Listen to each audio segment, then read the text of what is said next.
what is binary shifting and why would you want to shift them? Well, the short answer is that binary shifting is either multiplying or dividing by 2. But let's look into more detail to see exactly what's going on. Let's start off by thinking about decimal numbers. When we think about decimal numbers, we start off with our units, our tens, our hundreds, and our thousands, and so on. What's basically happening when we have place value here is that each time we move to the left, we multiply by 10, because decimal is base 10. It uses 10 digits, the numbers 0 to 9. So each time we move one place to the left, we multiply by 10. If I was to have the number 23, let's try that again. Let's maybe try a different number then. Let's have the number 32. So that's 2 units and 3 tens. Now, if I wanted to multiply that by 10, all I have to do is to move each of these digits one place to the left. So the 3 moves one place to the left, and the 2 moves one place to the left. We can't have an empty column, so we just put a 0 in that new column on the right. So the number 32, by moving each digit one place to the left, has become 320. We've multiplied 32 by 10. Now that only works because we are using base 10. But what about if we're not using base 10? What about if we're using binary? Now binary is base 2. Base 2 because it uses 2 digits, the digits 1 and 0. So that means when we create our place value table, we start with our units, but then we have our 2's column, our 4's column, our 8's column, our 16 column, 32, and so on.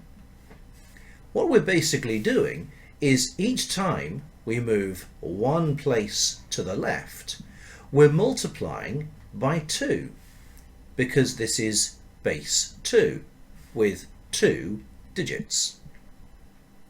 So if we have a binary number, let's say the number 101. Now we can identify what that number is in decimal by simply looking at the value of each of the 1 columns. So we have a 4 and a 1, which means that 101 in binary is the number 5 in decimal. Now, if we wanted to multiply this number by 2, because we are in base 2, all we have to do is shift each of these digits one place to the left. So if I take this 1 here and I shift it one place to the left, I take the 0 and I shift it one place to the left, and I take this 1 here and I shift it one place to the left, and of course I can't have an empty column here, so I just put a 0 in this column here. We end up with a number 1010. Now we know that the number 101 up here was 5, so if we've multiplied by 2, this new number should be 10. Let's check it. We have a 1 in the 8 column, and we have a 1 in the 2 column. 8 plus 2 is of course 10.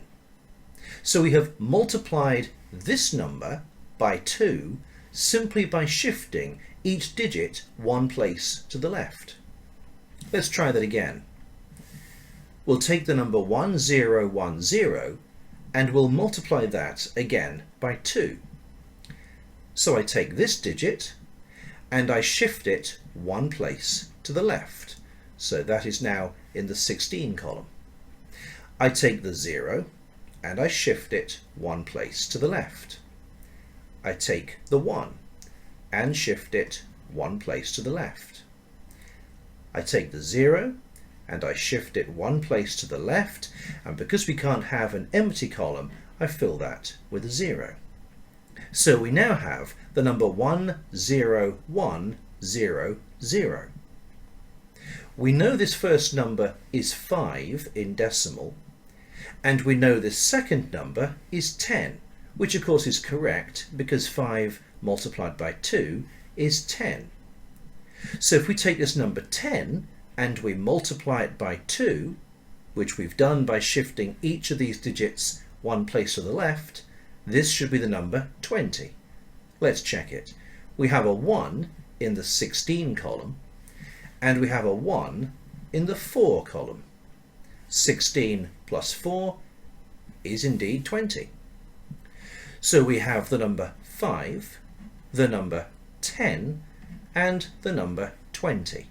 We have multiplied our starting number by 2 and then by 2 again, simply by shifting each digit one place to the left. Of course, if we wanted to just multiply by 2, we just shift one place to the left. But if we wanted to multiply by 4, well, 2 times 2 is 4. Multiplying something by 4 is simply the same as multiplying something by 2 times. And so if we wanted to multiply something by 4, all we would need to do is to shift each of these digits 2 places to the left, which of course we've effectively done. With this original number here, 101, we have shifted each of these digits 2 places to the left in this example, which of course means that we've multiplied this number by 4. 5 times 4 is indeed 20.